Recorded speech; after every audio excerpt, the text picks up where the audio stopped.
باب نمبر 3، کیونکہ کچھ وقت کے بعد آدمی تھک جاتا ہے. ہر چیز کی شروعات میں ایک نیا جوش ہوتا ہے، پھر دھیرے دھیرے وہ جوش کم ہونا شروع ہوتا ہے. معمول استعجاب کو ختم کر دیتا ہے. روٹین ایک چیز چلتی چلتی جاتی تو پھر آدمی کے اندر سے اس کا تعجب ختم ہو جاتا. آج پروگرام میں جانا، آج توحید کی کتاب پڑھنا ہے، نیا نیا پہلا باب بہت جوش میں، اس کے بعد دھیرے دھیرے وہ جوش مان پڑ جاتا. پھر گھڑی دیکھتا، پھر پنکھے گنتا، پھر لائٹ کتنے ہیں، پھر مائک دیکھتا، سب دیکھتا، اور پھر میسج چیک کرنی شروع کر دیتا. واٹس ایپ والے کوئی بلا رہا تو نہیں ہے، گھر میں کیا پکا ہے، سب یاد آتا. پھر علم کے لیے مشقت کا برداشت کرنا یہ سعادت ہے. یحییٰ ابن ابی کثیر رحمہ اللہ کہتے ہیں لا یستطاع العلم براحت الجسم، علم راحت، جسم کی راحت کے ساتھ حاصل نہیں کیا جاتا ہے. آرام بھی ملے، علم بھی ملے، دونوں جمع نہیں ہوتے ہیں. علم کے حصول کے لیے جسم کی راحت کو چھوڑنا پڑتا. صبح سے کرسی پہ بیٹھا ہوں اور تھک گیا، ایک وقت آئے گا، ابھی تو نہیں، آپ تو فریش ہیں ابھی الحمدللہ، لیکن زوال کا وقت شروع ہوتا ہے ظہر کے بعد. ظہر کا جو وقت ہے اس سے پہلے زوال ہوتا ہے نماز کے حساب سے، عقل کے حساب سے دوپہر کا کھانا کھانے کے بعد. اب غبار پیٹ کا جو ہے یہاں آ جاتا ہے اور آدمی نیند آتی ہے، اکتاتا ہے، پھر سوچتا ہے نیچے بیٹھ جاتا ہوں، تھوڑا نیچے بیٹھے گا، ٹیک لگائے گا، ٹیک لگا لیتا ہوں، پھر ٹیک لگا دے تو آدمی بیٹھے بیٹھے سو بھی جاتا ہے. تھوڑا سا محنت کر لیں، انشاءاللہ یہ چیز ہمارے لیے مفید ثابت ہوگی.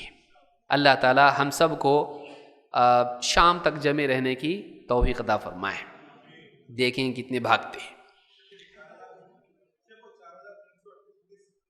یہ ترمذی کی حدیث ہے، حدیث نمبر 4338، اور حدیث کیا ہے؟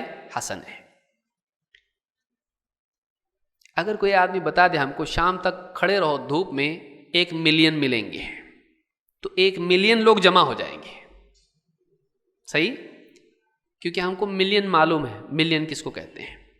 چاہے صفر کتنے معلوم نہیں، لیکن ملین معلوم ہے ہم کو، بہت رہتا ہو، لاکھ سے بھی اوپر رہتا، تو آدمی جمع ہو جاتا ہے. اس سے زیادہ قیمتی ہے، کیونکہ آسمان و زمین ایک پلڑے میں رکھ دیے جائیں، کیا نہیں ہے اس میں؟ آسمان و زمین میں کیا نہیں ہے؟ ساری نعمتیں، ساری زیب و زینت، سب کچھ، اور دوسرے پلڑے میں توحید ہو، لا الہ الا اللہ ہو، اس سے زیادہ بھاری ہے. تو اس کی قدر بھی اتنی ہونی چاہیے، قدر اس کی اتنی ہونی چاہیے. اللہ تعالی ہم سب کو توفیق عطا فرمائے سمجھ کے. باب نمبر 3، من حقق التوحید دخل الجنۃ بغیر حساب. جو شخص توحید کا اہتمام کرے، توحید کا حق ادا کرے، توحید کو پختہ کرے، مضبوط بنائیں. حقق کا مطلب کیا ہوتا ہے؟ اس کو پختہ کرنا، اس میں کوئی کمی نہیں رہنے دینا، اس کا حق ادا کرنا. من حقق التوحید دخل الجنۃ بغیر حساب، وہ بغیر حساب کے جنت میں جائے گا. پچھلے باب میں ہم نے دیکھا توحید کی فضیلت، اور خاص یہ بات کہ توحید گناہوں کا کیا ہے؟ کفارہ ہے. اس باب میں ہم دیکھیں گے توحید کا حق ادا کرنے والا تو بغیر حساب کی جنت میں جائے گا. توحید والا گناہوں کی وجہ سے سزا کاٹ کے ایک نہ ایک دن جنت میں جائے گا، اور اللہ چاہے تو ویسے ہی چلا جائے. لیکن جو توحید کا اہتمام کرے، حق ادا کرے، اس کا کوتاہی ذرا بھی نہیں کرے توحید کے معاملے میں، ایسا آدمی بغیر حساب کے سیدھے جنت میں جائے گا. بغیر جہنم میں گئے وہ سیدھا کہاں جائے گا؟ اور اس کا حساب بھی نہیں ہوگا، اور حساب نہیں، عذاب بھی نہیں، سیدھا کدھر؟ جنت میں. تو کوئی ایسا جانا چاہتا ہے، اس کو کیا کرنا پڑے گا؟ توحید کو پختہ بنانا پڑے گا. کچی پکی توحید نہیں، پکی پکی توحید. کیسی ہونا چاہیے؟ توحید پختہ ہونا چاہیے، اس میں کسی اعتبار سے جھول نہیں ہونا چاہیے، کوئی خلل نہیں ہونا چاہیے. تو توحید کو شرک سے، معاصی سے اور بدعتوں سے بچانا، یہ توحید کی پختگی ہے. توحید کی پختگی کیا ہے؟ توحید کو شرک سے بچایا جائے، گناہوں سے بچایا جائے اور بدعات سے بچایا جائے، یہ توحید کی پختگی ہے. آئیے دیکھتے ہیں اس بارے میں کیا آیا ہے. وقول اللہ تعالی ان ابراہیم کان امۃ قانتا للہ حنیفا ولم یک من المشرکین۔ اللہ تعالیٰ نے فرمایا کہ ابراہیم علیہ السلام یقیناً ایک امت تھے، قانت تھے اللہ کے لیے، حنیف تھے اور وہ مشرکین میں سے نہیں تھے۔ امت تھے، امام تھے، اسوا تھے۔ امت عربی زبان میں کئی معنی میں آتا ہے، ان میں سے ایک معنی کیا ہے؟ امام، اسوا، نمونہ۔ ساری انسانیت کے لیے ابراہیم علیہ السلام قابل اقتداء تھے، ان کو دیکھ کے چلو کتنے اچھے تھے، اسوا۔ ایک ابراہیم علیہ السلام اسوا تھے، امام تھے سب کے لیے۔ امتن قانتا للہ، قانت لگاتار فرما برداری کرنے والا، کبھی نافرمانی نہیں کرنے والا، ہر حکم کو آسان ہو مشکل ہو پورا کرنے والا، قانت تھے۔ قانتا للہ، اللہ کے حکموں کے فرما بردار تھے۔ حنیفاً، حنیف تھے، غیر اللہ کی عبادت چھوڑ کر یا اس سے منہ موڑ کر اللہ کی عبادت کا اہتمام کرنے والا۔ سب سے منہ موڑ کے کس کا ہو جانے والا؟ اللہ کا ہونے والا۔ اپنے قلب کو اللہ کے ماں سوا سے پھیر کر اللہ کی طرف متوجہ رکھنے والا، اس کو کیا کہتے ہیں؟ حنیف۔ قانتا للہ حنیفا ولم یک من المشرکین، اور ابراہیم علیہ السلام مشرکین میں سے نہیں تھے، مشرکین میں سے نہیں تھے۔ اللہ رب العالمین نے اس آیت میں ابراہیم علیہ السلام کی صفات بیان کی ہیں۔ کیا کیا صفات ہیں؟ نمبر ایک، لوگوں کے لیے اسوا، کس چیز میں؟ صبر میں، یقین اور صبر میں۔ اللہ کی ہر بات پر یقین اور اللہ کے ہر حکم پر صبر۔ اللہ کی اسوا امام کب بنتا ہے؟ دو چیزیں اس کے اندر ہوں، یقین اور صبر۔ وجعلنا ممن، یعنی اللہ تعالیٰ نے کئی جگہ، اب اس تفصیل میں نہیں جائیں گے، دو چیزیں ہیں، ایک یقین اور صبر، یہ دو چیزوں میں امام تھے لوگوں کے لیے۔ نمبر دو، ہمیشہ فرما برداری کرنے والے، دائمی طاعت ان کی زندگی میں تھی۔ نمبر تین، حنیف، سب سے کٹ کے اللہ کے ہو جانے والے قلب کی سطح پر۔ نمبر چار، شرک سے اور اہل شرک سے برات کرنے والے، دور رہنے والے، پرہیز کرنے والے، شرک سے، شرک کے اسباب سے، شرک والے احباب سے سب سے دور ہونے والے۔ کون؟ ابراہیم علیہ السلام۔ یہ چار باتیں ان کے اندر تھیں۔ اللہ نے اس بنیاد پر ان کی تعریف کی کہ کیا تھے؟ مشرک نہیں تھے، شرک سے برات، شرک سے دوری، شرک سے بچنا، طاعت کرنے والے، معصیت والے نہیں تھے، اللہ کی فرمانبرداری کرنے والے تھے، قلب کی سطح پر اخلاص والے، اللہ کی طرف ہمیشہ متوجہ رہنے والے، اللہ کو اپنی ساری تمناؤں کا مأویٰ و مرجع بنانے والے، اللہ ہی کی طلب رکھنے والے، یہ ان کی زندگی میں تھا، اور نیکی کا سب لوگوں کے لیے اسوہ اور نمونہ بننے والے۔ تو یہ کیا ہے؟ توحید کا کمال ہے۔ اللہ کے سوا کسی کو معبود نہیں مانے، شرک کے اسباب، شرک والے سب سے دور ہو جائیں، اللہ کی پوری فرمانبرداری کریں اور اپنے دل کو اللہ سے جوڑے رکھیں۔ یہ کیا ہے؟ یہ سب ملا تو یہ توحید پکی ہوگی، اس کی توحید کا پختہ ہونا یہ ہے۔ اسی طرح سے اللہ رب العالمین نے اللہ کے نیک بندوں کی تعریف کی، وقال والذین هم بربهم لا یشرکون، اللہ کے بندے وہ ہیں جو اپنے رب کے ساتھ شرک نہیں کرتے۔ معلوم ہوا شرک نہ کرنا ایک تعریف کی چیز ہے، یہ ایک ایسا وصف ہے جس کی بنیاد پر ایک انسان اللہ کے نزدیک قابل یعنی مدح یا تعریف کے لائق بنتا ہے۔ تو ایک آدمی کو ہمیشہ زندگی میں اس بات کا اہتمام کرنا چاہیے کہ وہ اللہ کے ساتھ شرک نہ کرے، نہ بڑا نہ چھوٹا۔ بڑے سے تو بہت بچ جاتے لوگ، چھوٹے سے نہیں بچ پاتے ہیں۔ وہ کیا ہے؟ ریاکاری، کرتا اللہ کی عبادت لیکن کرتا اللہ کے لیے نہیں، تعریف کے لیے۔ کس کی تعریف؟ لوگوں کی تعریف۔ تو خالق کی بجائے خلق کی طلب، عبادت خراب ہے۔ تو جو لوگ اپنے رب کی عبادت میں اپنے رب کے ساتھ کسی کو شریک نہیں کرتے، یعنی صرف اللہ کی عبادت کرتے ہیں. تو جلی و خفی، کبیر، اکبر و اصغر، ہر قسم کے شرک سے بچنا یہ اللہ کی توحید کا حق ہے.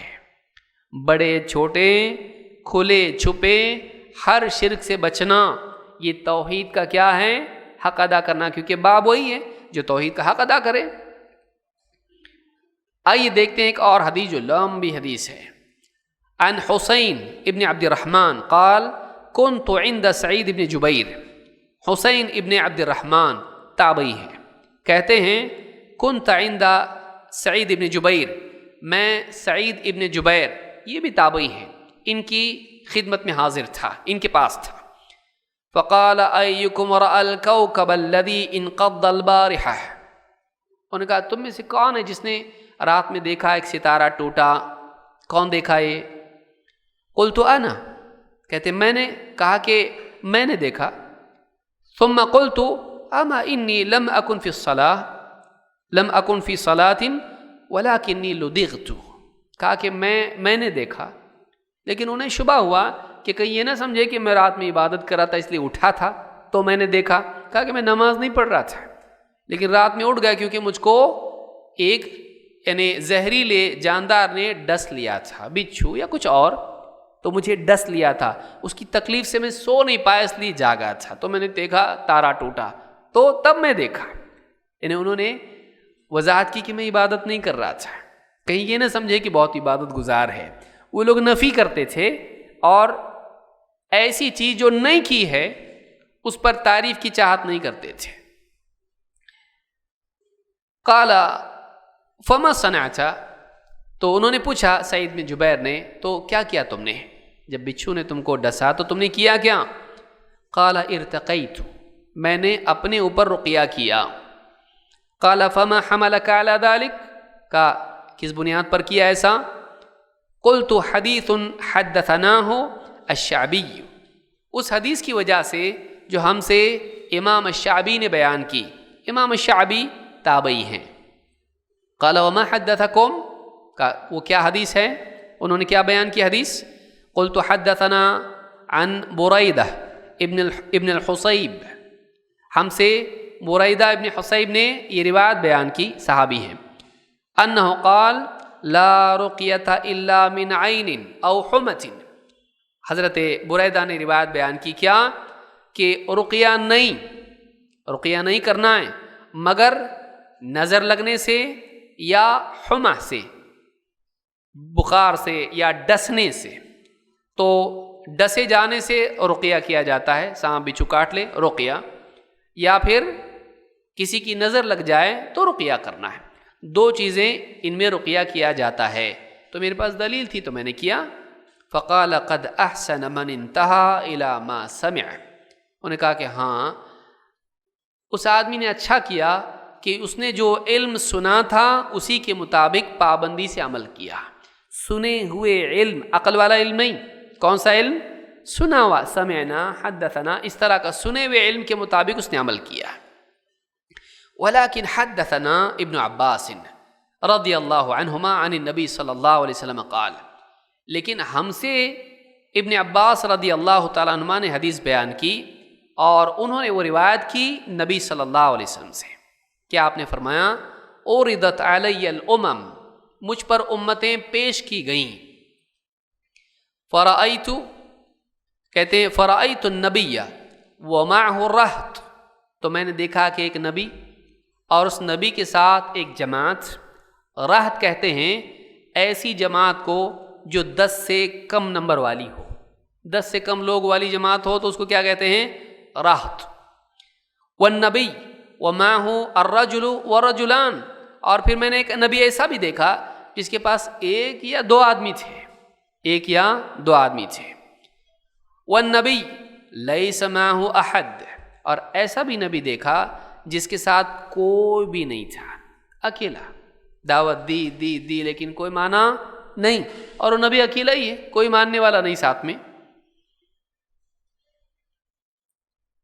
اذ رفع لی سواد عظیم، پھر اچانک میرے سامنے ایک بڑا سواد عظیم، ایک بڑا مجمع مجھ کو دکھایا گیا.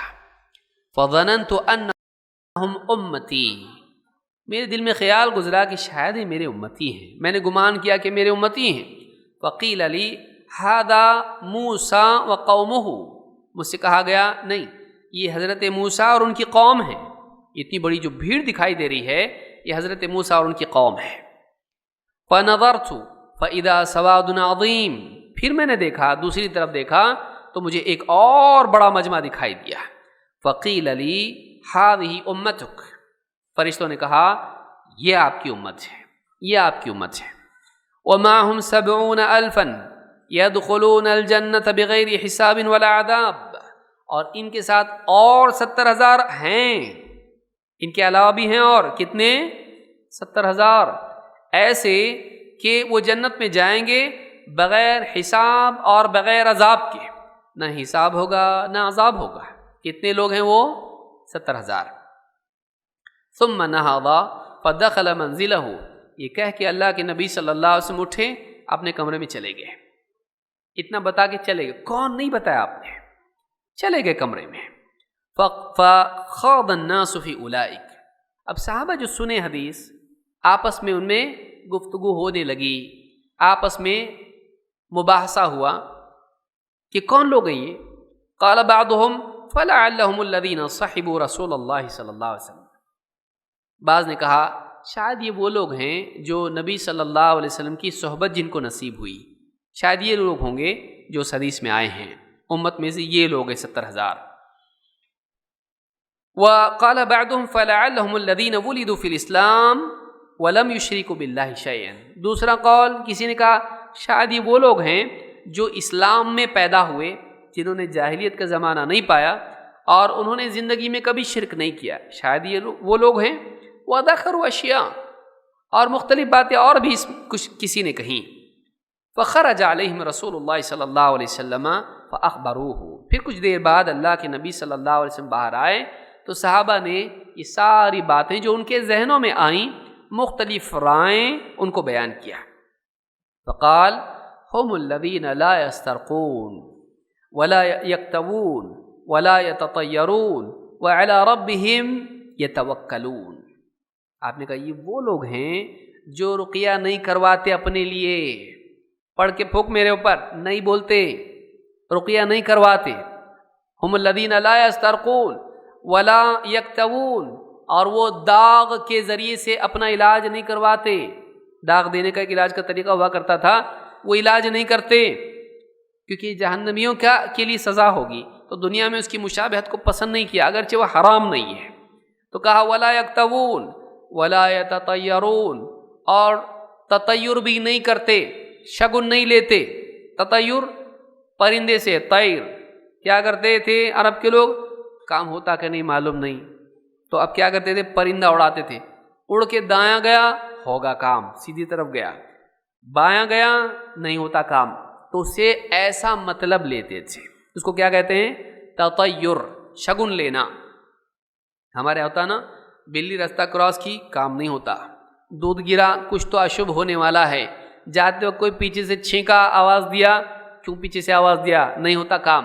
یہ سب کیا ہیں، یہ شگن لینا ہے، برا شگن لینا ہے، اچھی بات نہیں ہے یہ۔ تو کہا کہ الذین لا یسترقون ولا یکتوون ولا یتطیرون، لیکن کیا کرتے ہیں، تین چیز نہیں کرتے، ایک چیز کرتے، کیا ہے وہ، وعلی ربہم یتوکلون، وہ پورا کا پورا اپنا بھروسہ اللہ پر رکھتے ہیں، اپنے رب پر توکل کرتے ہیں، اپنے معاملات اللہ کو سونپ دیتے ہیں اور اللہ پر یقین رکھتے ہیں کہ وہ ہمارے مسائل کو حل کرے گا، اس کو کہتے ہیں توکل، اللہ پر اعتماد اور اللہ کو اپنے معاملات سونپ دینا، یہ توکل ہے۔ وعلی ربہم یتوکلون۔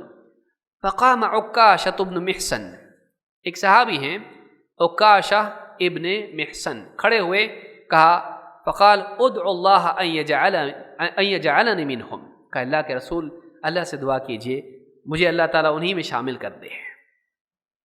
فقال انت منہم، آپ نے کہا تم انہی میں سے ہو، تم انہی میں سے ہو۔ اور ایک روایت میں ہے آپ نے کہا اللہم اجعلہ منہم، آپ نے دعا کی اے اللہ اس کو انہی میں سے کر دے۔ یہ جو روایت ہے بخاری کی ہے، حدیث نمبر 6541 پر، اللہم اجعل منہم، اے اللہ انہی میں سے کر دے اس کو۔ ثم قام رجل آخر، پھر ایک اور شخص کھڑا ہوا، ایک روایت میں کہ وہ انصار میں سے تھا شخص۔ ثم قام رجل من الانصار ایک روایت میں ہے، بخاری 6542 اور مسلم 216۔ میں روایتوں کے نمبر ذکر کروں تاکہ بعد میں آپ اس کی تحقیق کر کے مزید تفسیر اس کی دیکھ لیں۔ تو کہا کہ دوسرا آدمی کھڑا ہوا، اس لیے کہ بعض لوگوں کا وہ منافق ہو سکتا ہے، نہیں، وہ انصار میں سے تھا۔ فقال ادعو اللہ ان یجعلنی منہم، اس شخص نے بھی کہا اللہ کے رسول میرے لیے دعا کر دیجئے کہ میں بھی ان میں سے ہو جاؤں۔ فقال سبقک بہا عکاشہ، آپ نے کہا عکاشہ تم پر سبقت لے گیا۔ وہ ایک موقع تھا، عکاشہ کو موقع مل گیا۔ اب اس طرح سے کرتے رہیں تو سارے لوگ بولتے رہیں گے سب کے لیے دعا کرتے رہیں، نہیں، وہ ایک موقع تھا، کس نے لے لیا؟ وہ عکاشہ نے، دوسرا نہیں، اب وہ ایک ہی موقع تھا، بس چلا گیا وہ۔ تو اس حدیث سے کئی باتیں معلوم ہوتی ہیں۔ اس حدیث کو امام البخاری و مسلم دونوں نے روایت کیا ہے۔ بخاری حدیث نمبر 5705 اور مسلم حدیث نمبر 220، اور سیاق مسلم کا ہے۔ اس حدیث سے کئی باتیں معلوم ہوتی ہیں۔ نمبر 1، رقیہ کرنا اپنے لیے مشروع ہے، اس لیے کہ اس تابعی نے اپنے لیے رقیہ کیا، منع نہیں ہے، دلیل بھی اس کے لیے دی۔ تو خود اپنا رقیہ آدمی کرے یہ منع نہیں، اور اس حدیث کے خلاف بھی نہیں۔ اسی طرح سے اس حدیث سے معلوم ہوتا ہے کہ نبی صلی اللہ علیہ وسلم کی کتنی فضیلت ہے۔ اس حدیث سے معلوم ہوتا ہے موسیٰ علیہ السلام کی کتنی فضیلت ہے، بڑا مجمع ان کے ساتھ ہوگا، لیکن اس سے بھی بڑا مجمع کس کے ساتھ ہوگا؟ نبی صلی اللہ علیہ وسلم کی امت کا ہوگا۔ اس کے علاوہ اور 70,000 ہوں گے، اور وہ 70,000 کون ہیں؟ جو نہ رقیہ کرواتے، نہ وہ تطیر کرتے، نہ وہ داغ لگواتے، بلکہ اپنے رب پر کیا کرتے ہیں؟ توکل کرتے ہیں۔ تو اس حدیث سے بات معلوم ہوتی ہے کہ 70,000 لوگوں کی فضیلت کس چیز کی وجہ سے ہے؟ صرف اور صرف اللہ پر توکل کرنے کی وجہ سے۔ تو یہ توکل کیا ہے؟ یہ توحید کی بنیاد ہے۔ جب آدمی کو اللہ پہ بھروسہ ہوتا ہے وہ کہیں کسی اور در پہ سر جھکاتا نہیں۔ جب اللہ مسئلہ حل کرے گا تو اور کہیں کیوں جاؤں، دوسری جگہ کیوں جاتا؟ یہاں کھوٹ ہوتی ہے، ہوتا کہ نہیں معلوم نہیں، اللہ سے مانگے تو ملے گا کہ نہیں معلوم نہیں، اس وجہ سے آدمی کہیں اور جاتا ہے کہ وہاں سے ملے گا۔ غور کرنے کی چیز ہے، بھائی ہم بہت گناہ گار ہیں، اس لیے معلوم نہیں اللہ تعالیٰ ہم کو دے گا کہ نہیں دے گا، ٹھیک ہے تو کیا کرنا؟ فلاں کی درگاہ پہ جانا، ان کو بولنا، وہ اللہ سے دلاتے، یعنی اللہ تعالیٰ ہر ایک بندے کو ایکسیپٹ نہیں کرتا، بابا سب کو ایکسیپٹ کرتے، وہ زیادہ رحم والے ہیں، نعوذ باللہ۔ بات تو یہی ہوئی کہ بابا کا در سب کے لیے کھلا ہے، اللہ کا نہیں ہے، اللہ خالی نیک لوگوں کی قبول کرتا ہے۔ بابا نیک لوگ بھی اور جتنے بدر ہوں یا پاپی جتنے بھی ہوں سب کو ایکسیپٹ کرتے ہو، سب پہ رحم کرتے ہو، تو زیادہ وسعت کس کے پاس ہے؟ بابا کے پاس ہے، نعوذ باللہ۔ اللہ کے بالمقابل ان کو زیادہ رحم بتایا کہ نہیں بتایا؟ سوچنے کی چیز ہے۔ لہٰذا ایک آدمی اللہ پر توکل کرے، یہ توحید کی پختگی ہے۔ چلیے آگے بڑھتے ہیں۔ اس حدیث کے علاوہ بھی حدیث ہیں جن سے اب آدمی ڈر جاتا ہے، 70,000 ہی ساتھ ہم لوگوں کا نمبر لگے گا کہ نہیں معلوم نہیں، صحابہ ہی تو 70,000 ہو جائیں گے۔ بعض علماء کے قول کے مطابق صحابہ 70,000، بعض نے 60,000 تک تو بتا دیا ہے، تو اتنے تو صحابہ ہی تھے، تو باقی لوگ تو نمبر بھی نہیں لگے گا ان کا۔ لیکن ایک حدیث میں یہ بات آئی ہے جو ایک خوشخبری کے طور پر ہی سمجھ لیجئے اس کو۔ اللہ کے نبی صلی اللہ علیہ وسلم فرماتے ہیں وعدنی ربی ان يدخل الجنۃ من امتی 70,000 بغیر حساب، میرے رب نے مجھ سے اس بات کا وعدہ کیا ہے کہ میری امت میں سے 70,000 لوگ بغیر حساب کے، بغیر حساب ولا عذاب، بغیر حساب اور بغیر عذاب کے جنت میں جائیں گے۔ مع كل 1,070,000 وثلاث حثیات من حثیات ربی، اور ان کے علاوہ ہر 1000 کے ساتھ اور 70,000 ہوں گے، جو یعنی 70,000 تو جائیں گے جنت میں بغیر حساب اور بغیر عذاب کے، وَمَعَ كُلِّ أَلْفٍ ہر 1000 کے ساتھ پھر 70,000 ہوں گے جو بغیر حساب کے جنت میں جائیں گے، اور اس کے علاوہ وَثَلَاثَ حَثَيَاتٍ مِّنْ حَثَيَاتِ رَبِّي اور 3 حثیات جس کو کہتے ہیں لپ، جس کو ہم کہتے ہیں نا اس طرح سے آدمی لے کے ڈالے، تو وہ حثیات جو ہے مٹھی بھر کے یا لپ بھر کے، اس طرح سے میرا رب کچھ لوگوں کو جنت میں ڈالے گا 3 مرتبہ۔ تو یہ بھی جو ہے حدیث میں آیا ہے، اور اس حدیث کو امام احمد، ترمذی، ابن حبان نے روایت کیا ہے۔ صحیح الجامع الصغیر میں حدیث نمبر 7111 پر شیخ الالبانی کہتے ہیں یہ حدیث صحیح ہے، اور بھی کتابوں میں حدیث آئی ہے۔ تو یہ جو حدیث بتاتی ہے کہ 70,000 تو وہ لوگ ہیں جو صرف توکل کی وجہ سے جنت میں جائیں گے، لیکن اور بھی اسباب ہو سکتے ہیں جو بغیر حساب کے جنت پہ کسی کو لے جائے۔ تو ایسے کل ملا کے کیا ہوں گے؟ یہ تو 70,000 ہیں، لیکن ہر 1000 کے ساتھ کتنے ہوں گے؟ 70,000 اور بہت ہو گئے وہ۔ تو امید ہے لوگوں کے لیے، لیکن یہ چیز کیا ہے؟ توکل کی وجہ سے لوگ جنت میں جائیں گے۔ اس حدیث میں اس بات کی بھی دلیل ہے کہ صالحین سے دعا کی گزارش کر سکتے ہیں۔ عکاشہ رضی اللہ عنہ کھڑے اور کیا کہا؟ اللہ کے رسول میرے لیے دعا کیجئے کہ اللہ مجھے جنت میں ڈال دے۔ بعض لوگوں نے کہا کسی سے دعا کی گزارش کرنا، ایک بار بولے تو شرک نہیں ہوتا، 2 بار بولے تو شرک نہیں ہوتا، تیسری بار میں شرک ہو جاتا ہے، کہاں سے لائیں اس کو؟ ڈاکٹر اسرار احمد نے یہ بات کہی ہے کہ 3 بار بول دے تو کوئی بزرگ بول دی شرک ہو جاتا ہو، اس کی کوئی دلیل نہیں ہے۔ زبردستی شرک کو بے شرک اور بے شرک کو شرک بنانا علم ہونا چاہیے۔ کسی سے دعا کی درخواست کرنا یہ شرک میں نہیں آتا ہے، اس لیے کہ عکاشہ رضی اللہ تعالیٰ نے اللہ کے نبی صلی اللہ علیہ وسلم سے دعا کی گزارش کی۔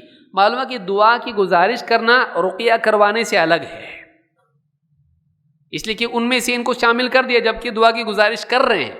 تو دعا کی گزارش کرنا الگ چیز ہے اور اپنے لیے رقیہ کروانا الگ ہے، دونوں میں فرق ہے، اس کو یاد رکھیں۔